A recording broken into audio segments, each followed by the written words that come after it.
Well, good evening, everyone. And as you can see, we have an interesting word on the screen here. We decided this would be a fun way to start. And Black Pigeon Speaks had an interesting video in which he explained this word that I had never heard before, Baizhua, which is a Chinese slur word for the white left.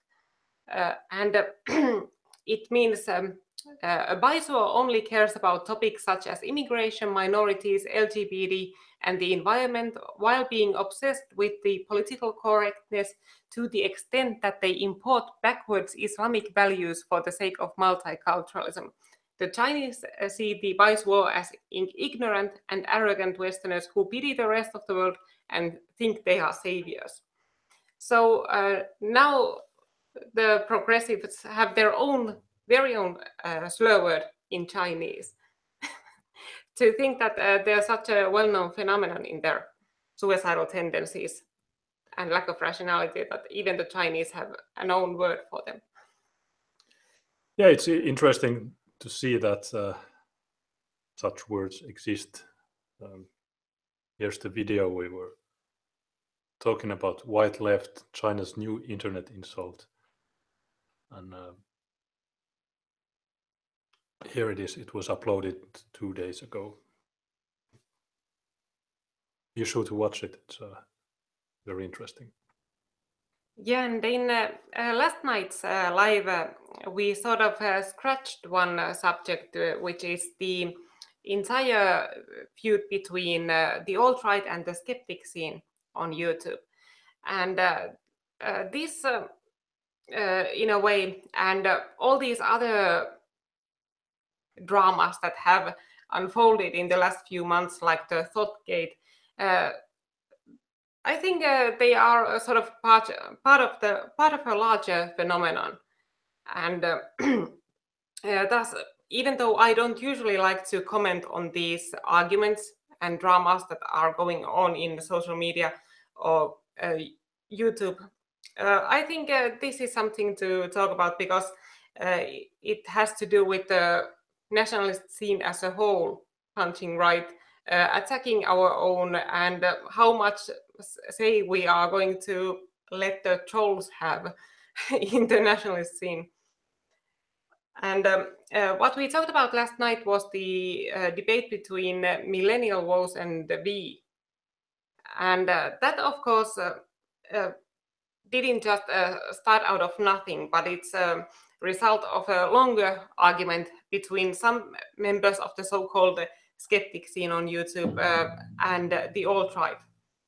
And this all started with Kraut and T, who is this German YouTuber who decided that it would be a great idea to attack the alt-right, call them dumb, and now all of his videos are removed and he has basically deleted his entire social media presence. So it was basically like a YouTube suicide. Yeah, it's weird that he removed all his videos, seeing that he had over 100,000 subscribers. But yeah, maybe it was the only solution for him. For the final solution. Yeah. And as I said, I usually don't like to comment on these arguments between YouTubers because way too much of YouTube has lately been about two people having an argument, then other people commenting on that argument on their own channels and getting drawn up into that argument. But because this entire punting right issue, it's something that the centrist and the alt-right, they never seem to learn that that they always try to use the alt-right or the Nazis or anyone basically on the far right to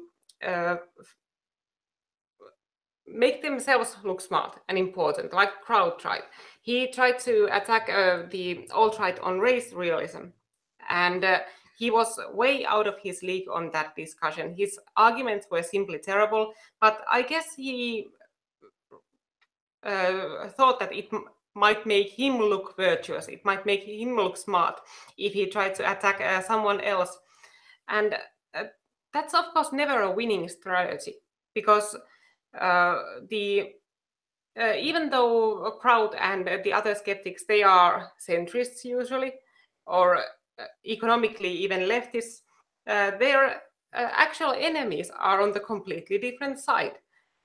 Usually the so-called far right would just let them be and mind their own business if they didn't start attacking them.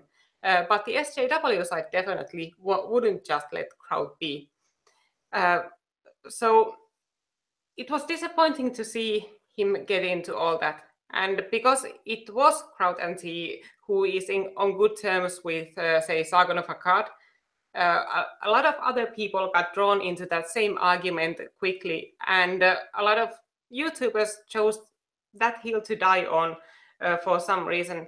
And especially the V and millennial votes debate. And V, of course, was dragged into this because he commented on the argument between Kraut and Code Red Bill.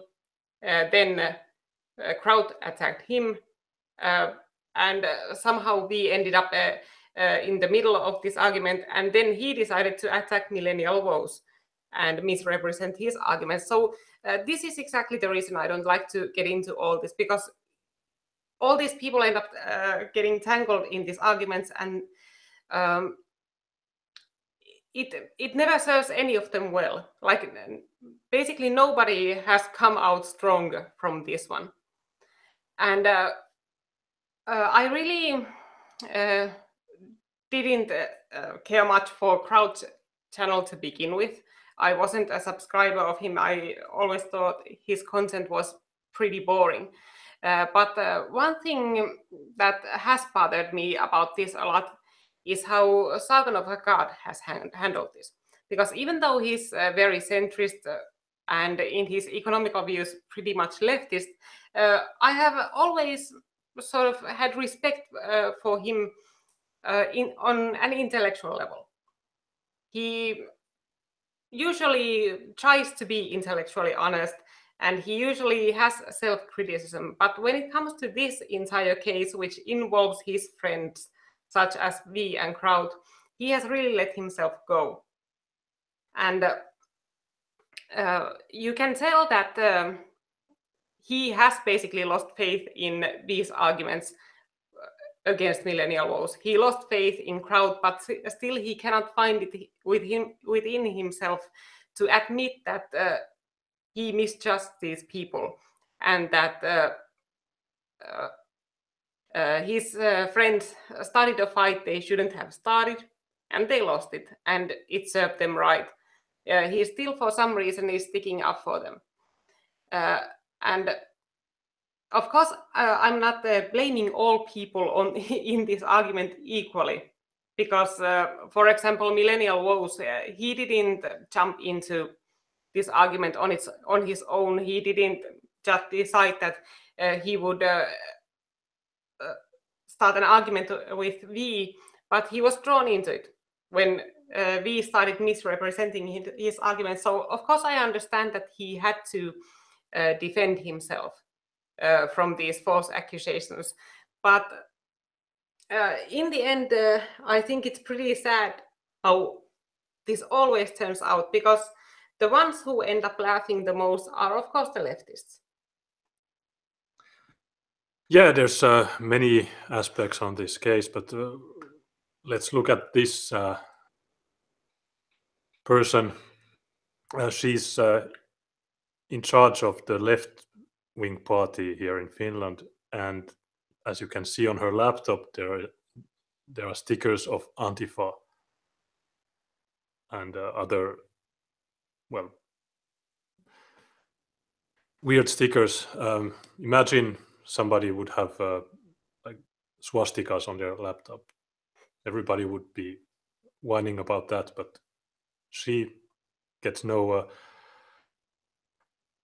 accusations of being friends with a violent organization that everybody knows what Antifa is. So their way of handling the thing is just to ignore. And even if someone from her own party or her side would say something to her, she would just ignore and block.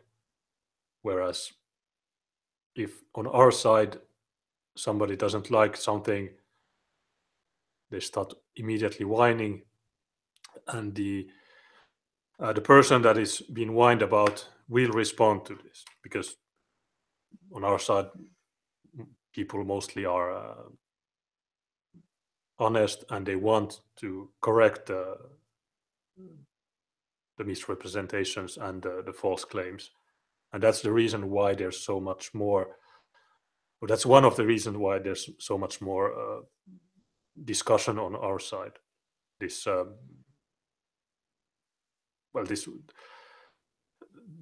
for example, there was one case where the Democratic Party in Finland made a mistake in what was it? It was something about feminism, or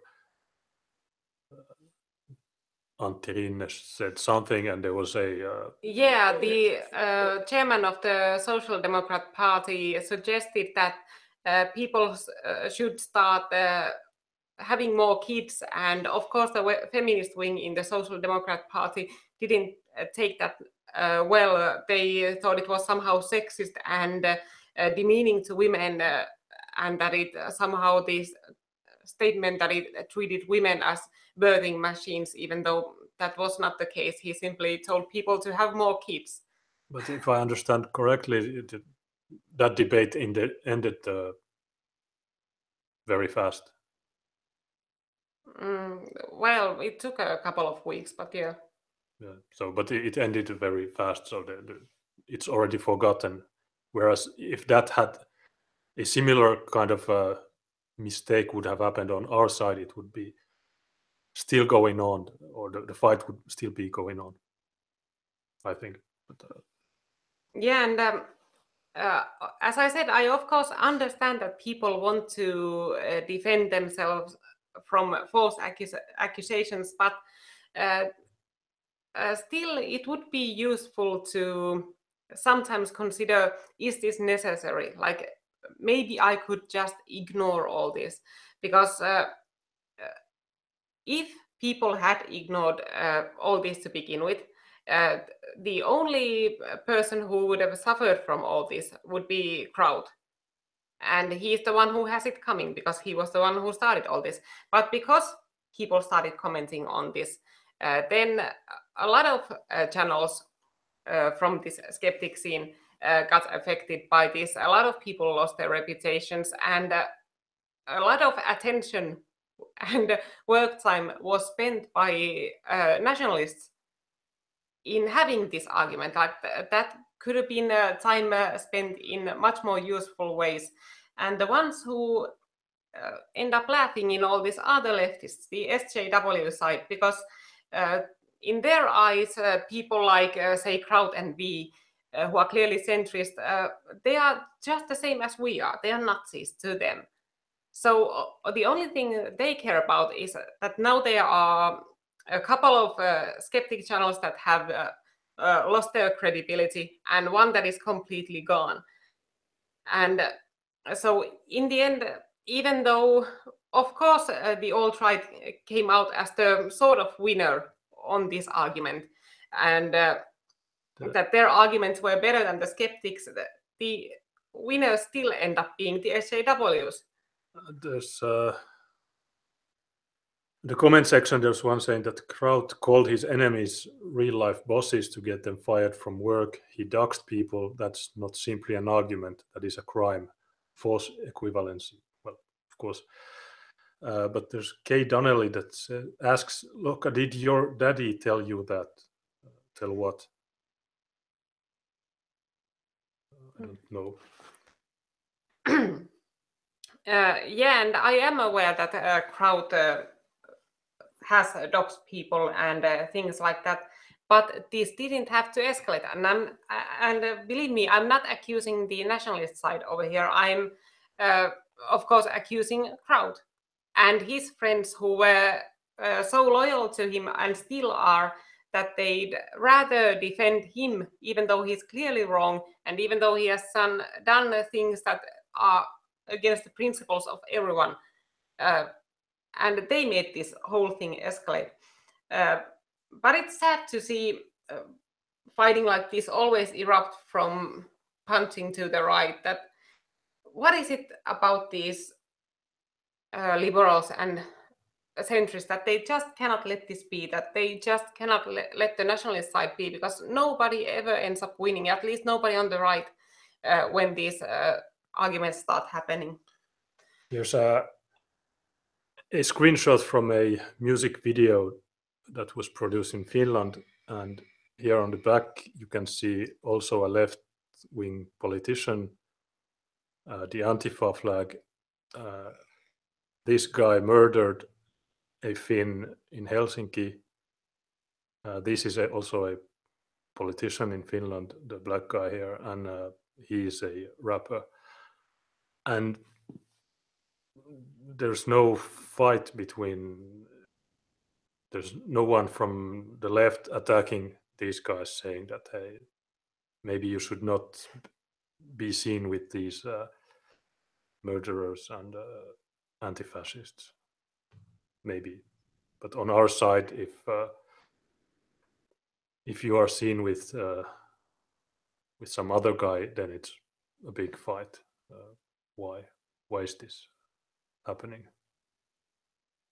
Yeah, and this infighting, and of course I'm using the word infighting when it comes to this in a very broad sense, because most people wouldn't consider centrists as a part of the so-called in-group here.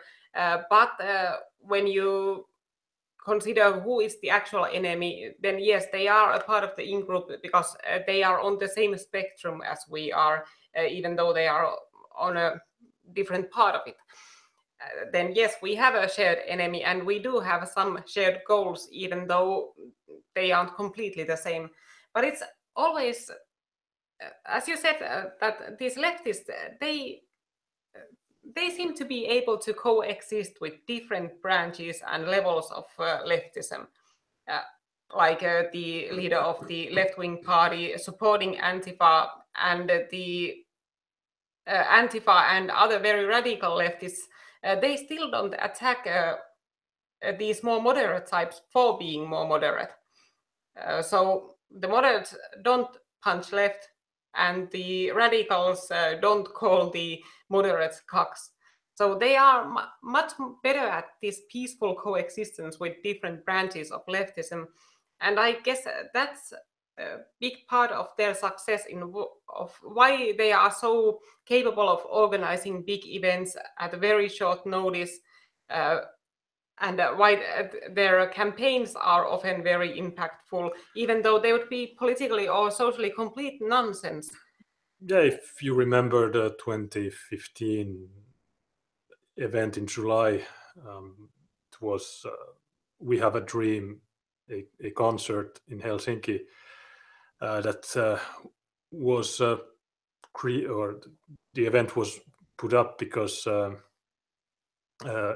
Finnish politician on our side had written on Facebook that we must end the nightmare of multiculturalism and so on. So they started to create a concert like in Wayne's World 2, and they got lots of people, but in the crowd there were also the Antifa. And nobody is outraged about that.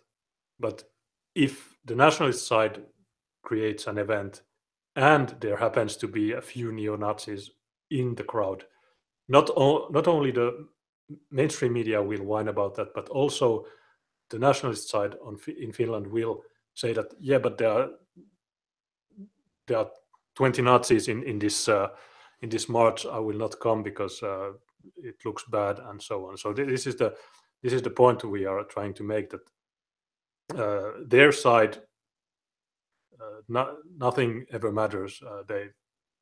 They can have murderers the worst people.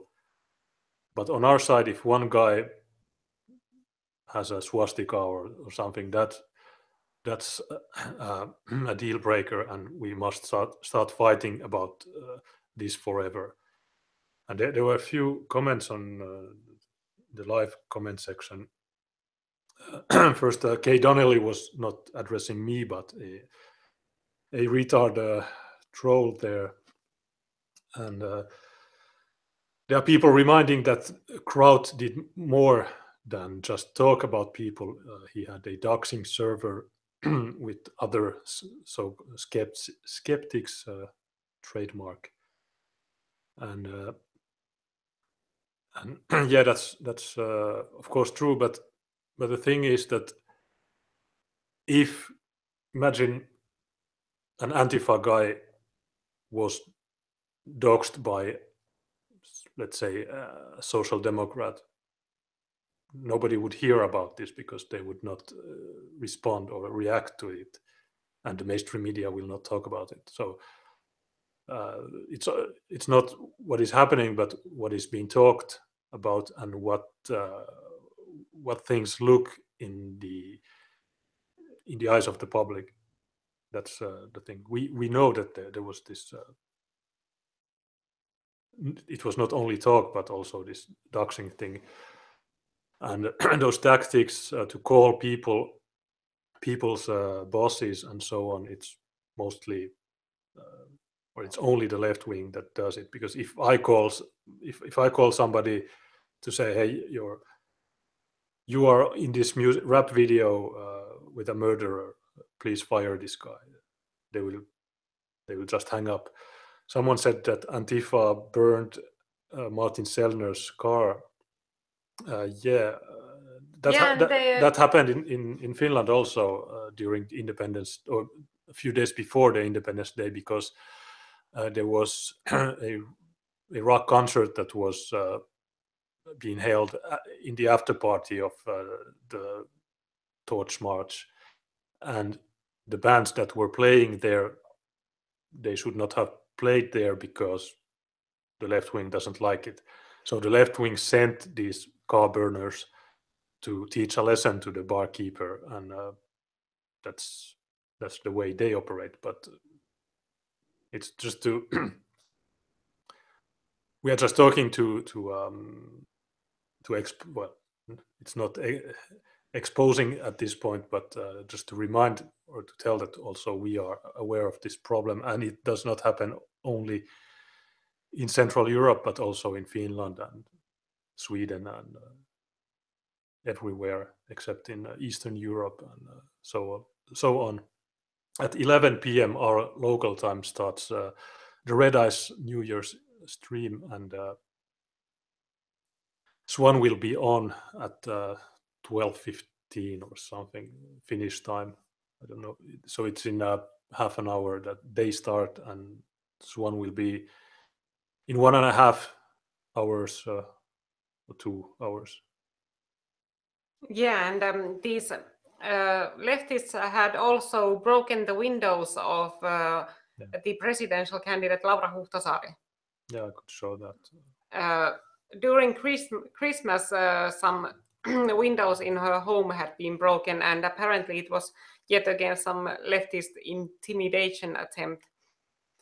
And it's interesting that now that it's a female candidate in a nationalist party, then the mainstream media barely gives enough shits to even write an article about this. But imagine if this was a leftist female politician, it would immediately be about, okay, look at how these sexists are trying to silence women, or if it was an immigrant.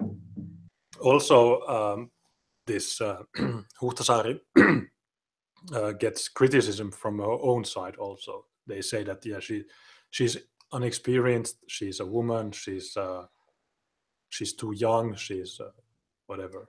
So her own side is criticizing her, and yeah, and some people say that she is too harsh on her immigration views, that it alienates the normies. And then some people on the other end of the spectrum say she's a Jewish shill and all that.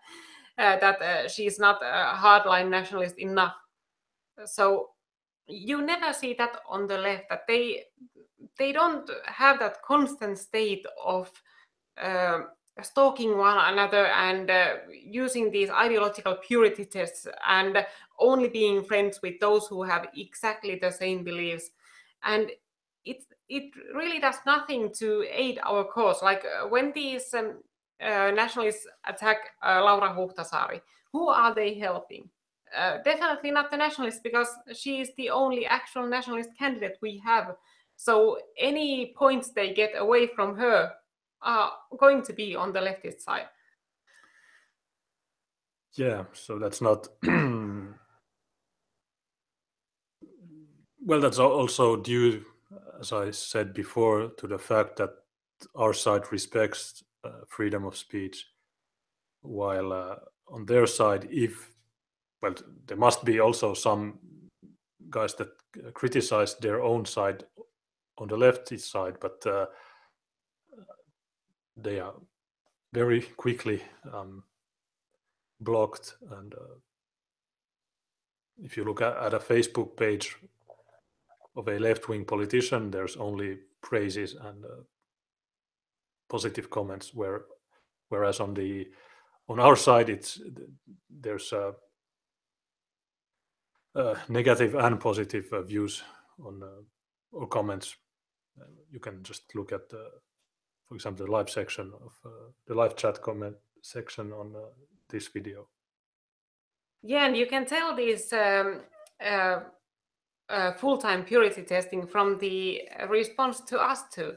Like, of course, in Finland we do have a lot of support, and I guess most likely my blog is the most read nationalist blog there is. But still, there are a lot of people who see some fault in each and every nationalist. Nobody's ever good enough for them. For example, these on the liberal side, I guess they are the most common type in Finland, who say that we are too radical, that we do harm to the nationalist cause by using nasty words on our live stream or causing too much with the National Socialists or something like that. And their argument is that we are too radical, we should be more moderate, we should only use nice words, we shouldn't call anyone a libtard whore. And we definitely shouldn't be in nude front protests or anything. And then there is the other side, but they are most present in over here in the international side of events, those race mixing people who always have the argument that, okay, you're race mixer, so you are not pure enough, so get the fuck lost. And nobody seems to be pure enough. That there is no line thin enough you can walk to please everyone on the nationalist side. So people should just give each other a break. And one good example of this that really annoyed me, it really made me furious, what was the entire thought gate with this mindless hunting of these well-known alt-right and nationalist women, and which was done largely by these anonymous online trolls who clearly have some resentment and bitterness against women, and to whom none of these well-known, well-accomplished nationalist women was good enough. And one aspect in that issue that made me the most angry was Rouge V versus Tara McCarthy. And for those who have followed that entire argument, Rouge V ended up egging people against Tara McCarthy, who of course is a well-known alt-right YouTuber. And for some reason, because these alt-right trolls on social media had this weird mob mentality that they were willing to go after any and all alt-right women that they were suggested. So they decided to attack Tara McCarthy and side with the fucking Iranian perv instead of the white woman. So this Iranian guy who has basically made a career out of trying to get to sexually abuse white women tells this guy, okay, maybe you should go and attack her. She's not a real nationalist. Like, what sort of a nationalist is Rouge? Like, what the fuck? He's a brown guy who clearly hates women. He hates white women, and he has no shared interests with the traditionalist movement. So, and these idiots, they go and they do exactly as he wants, and they side with this Iranian and go and attack Tara McCarthy so bad that in the end she makes her Twitter feed private so that only certain people can follow it, and now you can't even retweet anything she says. And I was so angry when I saw that, because if you look at Tara McCarthy's YouTube videos, there are so many occasions in which she has defended white men, when she has defended nationalist men. And these guys were so quick to backstab her that some fucking Iranian comes and starts picking a fight with this woman, and they immediately stab her in the back. I was so angry when I saw that. I cannot believe these guys were so dumb to go along with that. Yeah, there's one guy saying that this could be a MGTOW psyop, but I don't know. Yeah, and that's exactly what I started wondering when I realized that, okay, I don't think this would happen in Finland. That I just cannot imagine it, that my supporters would suddenly turn on me because I'm not ideologically pure enough. Because everybody in there knows that knows everything they need to know about me. They know that I used to be a leftist, and they know about you and everything. So, and nobody gives a shit. And I really cannot imagine that happening, that on a larger scale, Finnish nationalist guys would attack me. And that led me to think, what would make these American or British guys so different? So most likely it isn't actually real nationalist guys who are attacking Tara McCarthy and Wife with a Purpose and all these women. That maybe it's just trolls. Yeah, they're just trying to make people look bad, or a certain group of people look bad. Like on our comment section, there are a few retards, for example, using my name, or there are other people also in Finland that get their identities stolen, and some people that are not so used to the internet, they might think that that's the real person that is saying that. And or if you look at the Millennial Woes' millennial live stream thing, there were also lots of retarded comments, and so are these real guys that are really on our side, or are they just some I don't know, either on the other side or just mental cases, like some of it's probably easy for you to notice who I am referring to on the live comment section. Yeah, and I think one of the mistakes this international nationalist scene has made is that it has led these trolls to be such a big part of its image and activities. Because when I talk about trolls, I don't mean those nationalists who are on 4chan or Twitter, but I mean those people who use the Pepe profile pics and who shit post on live stream comment sections, but who hold no actual nationalist ideology and who really don't give a shit about what happens to the nationalist cause.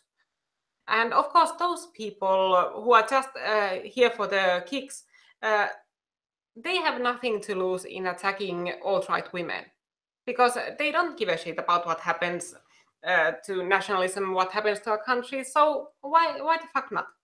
It's fun for a moment. So, but what bothers me is that the actual nationalists seem to be very hesitant to call out these trolls. That they seem to be very hesitant to say, okay, these are trolls, and we shouldn't let these guys tell us how to do our business, who we should accept in our groups, who we should be friends with, because these aren't nationalists to begin with. They are just trolls who sabotage our cause. And There's one saying that ignore your trolls, but I like to fuck with them. It's they are so. Well, I think it's funnier to ridicule them than to ignore them. And, well, there are many ways of dealing with them. You can censor them. It's but it's yeah, what to do with these guys, because it's true that they might give a wrong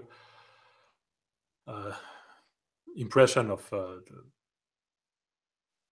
the movement or anything, but yeah, for the time being, I like to just let them wind there. So I find it very interesting that there are some people that have absolutely no life and they just hang on any comment section to just they are mental patients. They are basket cases. They are completely useless people.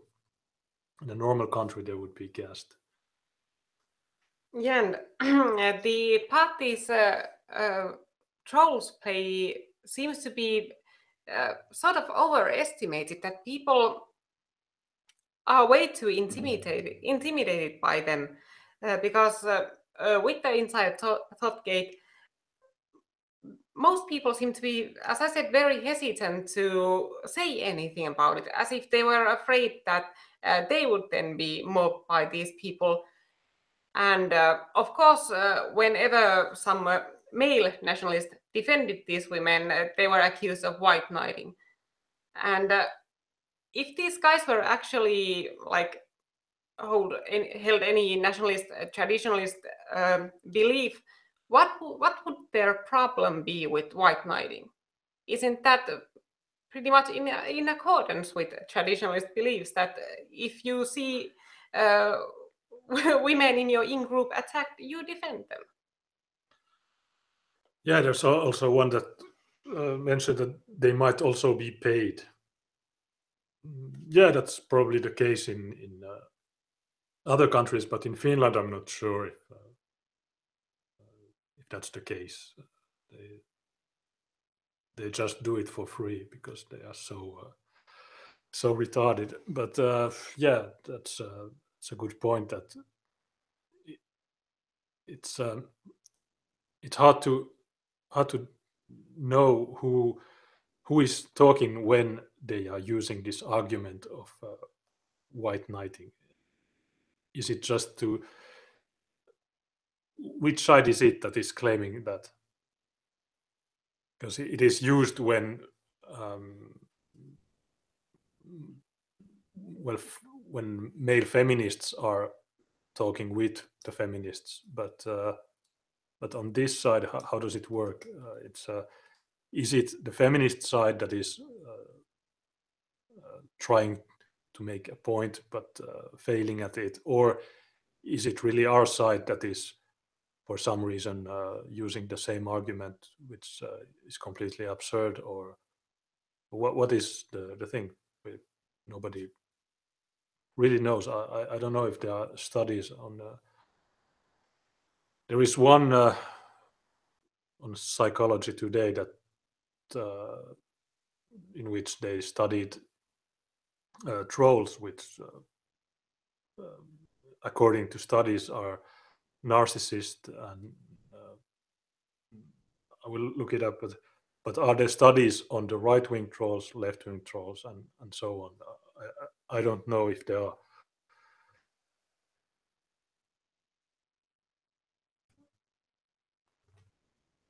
Yeah. Yeah, I was saying that there are studies. Yeah, I just thought you were looking for something and waiting for. Studies such as this one, but these are trolls in general. But are there studies which are focused on the trolls that are targeting some specific movements, or what's the thing? Are the are the are the trolls that are, or the people that are whining on our side, are they from the other side? Are they doing it for free? Are they paid? Or are they from our side people that are disappointed with, or they got offended by someone, or uh, what? It would be interesting to know this, but I don't think it's been researched, at least yet. Yeah, and Bob Paxson made a $20 super chat message saying, "I appreciate your efforts. Happy New Year." Yeah, Thanks a lot. yeah, Happy New Year to you too. And that's one of the main differences between the Finnish and the international scene, that the trolls are completely different. We don't really have these ideological witch hunts in Finland, in which these Puritans can mob specific people because of ideological reasons. And I guess that's because we don't have much of this anonymous troll culture, this image board culture. Most people who are on social media, these nationalists, they are there with their own name and their face, and they are normal people. They aren't like forum trolls. They are just average people who are also active on social media, and those are not the kind of people who get into these campaigns against nationalist women. There's a I'll interrupt, but there's for example, look at this retard. He's using my name, and he's claiming something that I have never done. That I'm talking about Russian trolls. No, I've never done that. And then there's this that is asking, did Russian trolls do Brexit as well? Of course not. And so that is the things that fuck up the discussion on so that is we are proving this as we speak. What is the problem with the trolls? Yeah, and but as I was saying, we don't have really these anonymous trolls in large masses in Finland, but these normal people, and that's why we don't get these ideological purges. But instead, when there is infighting, and there is unfortunately a lot of it, it's usually due to personas clashing. So there are people who start arguing, but it's not ideological. That it's usually something, a feud between two people or two organizations, but it's more about personalities not matching, or some other personal issue, like it is with this troll you mentioned, who is using your name, who is still bitter about you mocking his kiddie porn conviction. Yeah, but Rosie said just now that she was mocking the troll. Yeah. Sorry for the confusion. So yeah, that's a good thing. Also, that sometimes someone can not be a troll, but mock them, and that also creates confusion. That's a good point.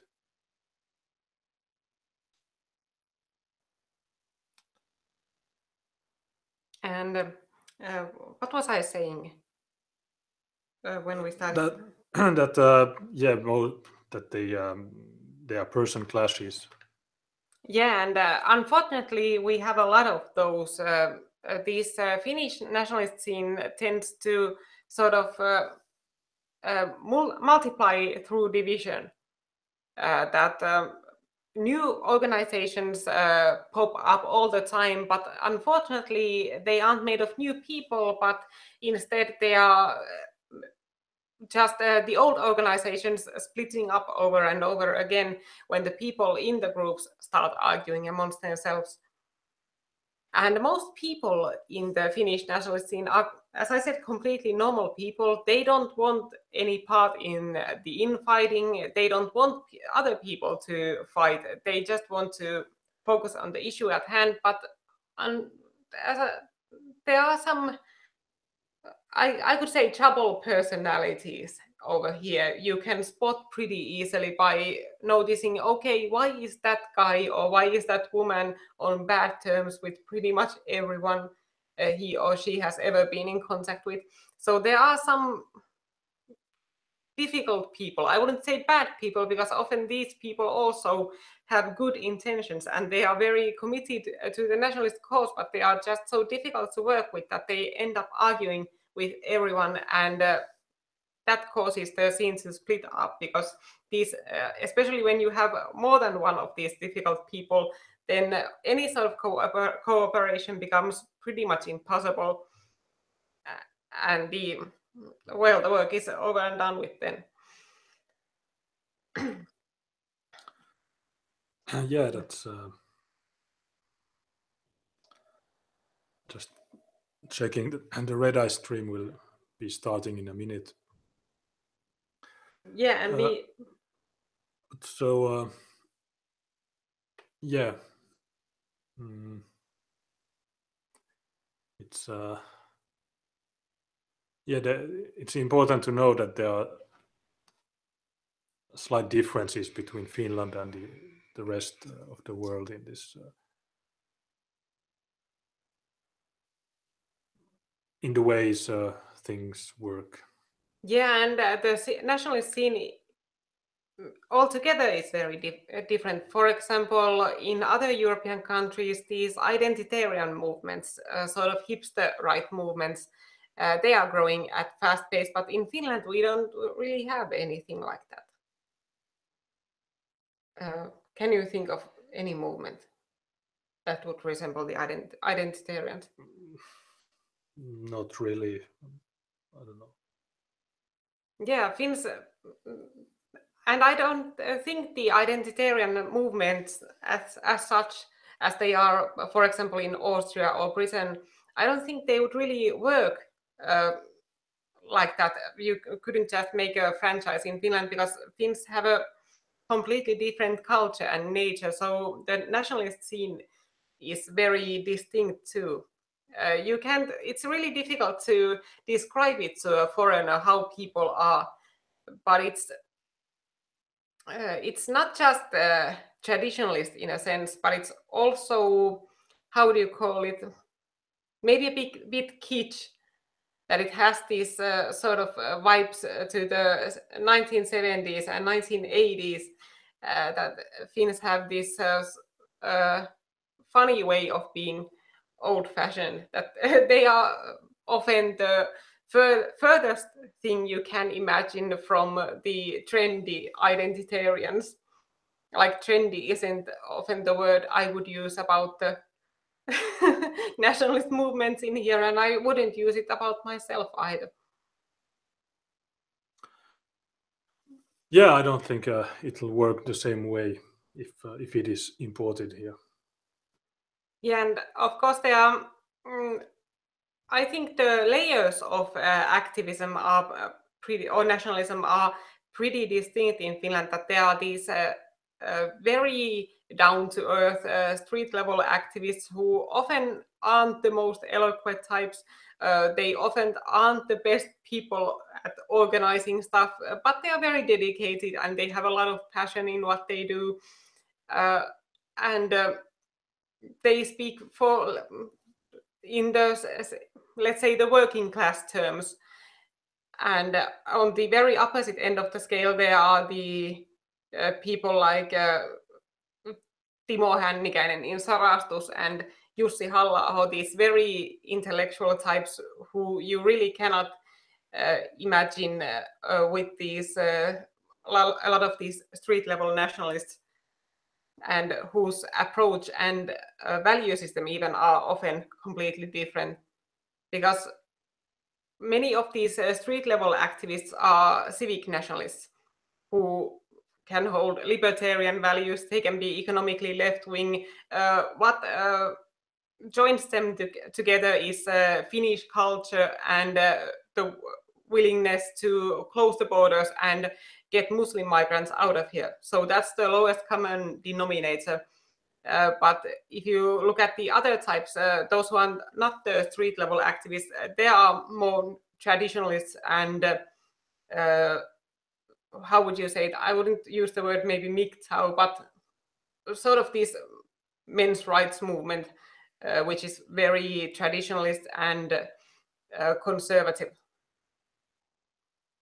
Yeah, they destroyed one of his books here in a library. Yeah. In Finland, the library decides if your book are displayed or not. Yeah, this author Henri Laasonen found out that a library worker in Turku had made a Facebook post saying that because he had some Christmas spirit, he had destroyed a book by this guy Henri Laasonen, who is a conservative men's rights activist. And the book was called, I think it was The Sexual Power of Women. Yeah. And it had to do with the marketplace theory and these other issues that leftists aren't really crazy about. And this leftist librarian was actually smug enough to make a post about that on Facebook. So he got busted for what he did and hopefully got in a lot of trouble for it. But I think, or at least I'm eager to go and see what Red Eyes is doing. So maybe we should end, but I don't want to end on the note that we are just complaining about people arguing amongst themselves and people doing everything wrong. So let's try to think of solutions. How do you think this infighting and all this unnecessary drama, whether it's within the nationalist scene or with some other groups like the Skeptics, what would you do to avoid that?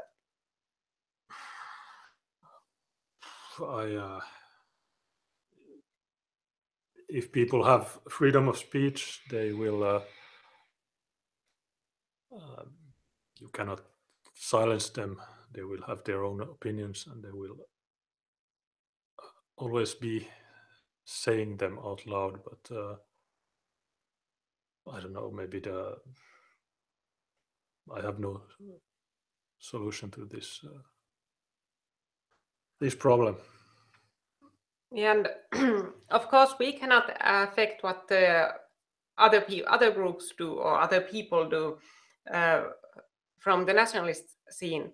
So if the centrists decide that they want to keep punching right and they want to keep picking fights with the nationalists, there isn't much I can or one of us can do about that. But if it's simply a matter of opinion, let's say it's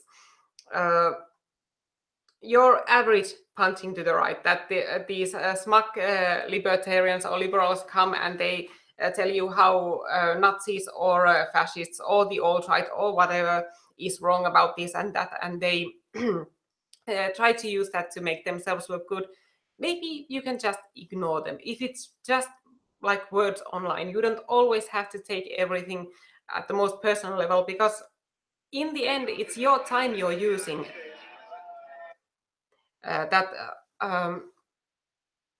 You choose how you spend your time, your energy, and resources, and fighting these morons most likely isn't the best use for your time either. It's a waste of time, and you can do things that are more beneficial or fun for yourself too. And when it comes to these ideological purges that these trolls often try to stoke, then I simply think, yes, of course, there needs to be some standards. You cannot accept just anyone within the movement because you're desperate to have more people in. And yes, there are real sort of infiltrators who are here just piggybacking to get some personal profit out of it, to make money, to get famous, to get some fans, to get attention. So there are always going to be some people like that. But I would say that they are definitely minority. Most people aren't like that. So if somebody is being accused of being an infiltrator like that, then the odds are that isn't true. And you should keep that in mind. And whenever somebody is trying to create this infighting, there should always be this thought behind what you do, that is this good for the cause? Like it might make you feel good for a moment to be all judgmental about someone's actions and say how pure you are in comparison to that person, but most of the time that sort of behavior ends up only harming the nationalist cause, because it creates this infighting. It makes our movement look bad, because why would anyone look at this from the outside and see, okay, those guys are always fighting, they seem to be even scared of each other, they are afraid of being basically lynched by their own people, so why would I want to join that group? So of course we need to be nice and understanding towards each other, and understand that there is no such thing as purity or perfection. And I think it was Simon of Akkad who sometimes used the saying, perfection is the enemy of good. And I think that's pretty good saying over here, that if you start looking for perfection and purity, you are not going to find it. You are simply going to alienate everyone. And in the end, there are not going to be any people left in your movement, because nobody is pure enough. So you need to draw a line somewhere, that, okay, if you believe in these things, if you are willing to spend your own time, your energy, your resources for our cause, then yeah, you're good enough. You're okay in my book. So you should be able to say that, even if you agree about some or disagree about some things, or even if there are some aspects to someone's personality you don't like. Because the infighting is, I think it's basically right now the biggest threat to the nationalist movement, both here in Finland and abroad, even though it takes these different forms, that in Finland it's between personalities, and on the international scene, it's more about the ideological purity. But still, it's such a destructive force, and it makes the movement an uncomfortable place to be in, and it definitely makes it look like an uncomfortable place to join for any outsider. Yeah, and, maybe also one thing is that on our side it's not so professional, not so well organized. So there's that too. Whereas the other side, they get a lot of training, and they have much more money, so it's probably easier for them to do what they do.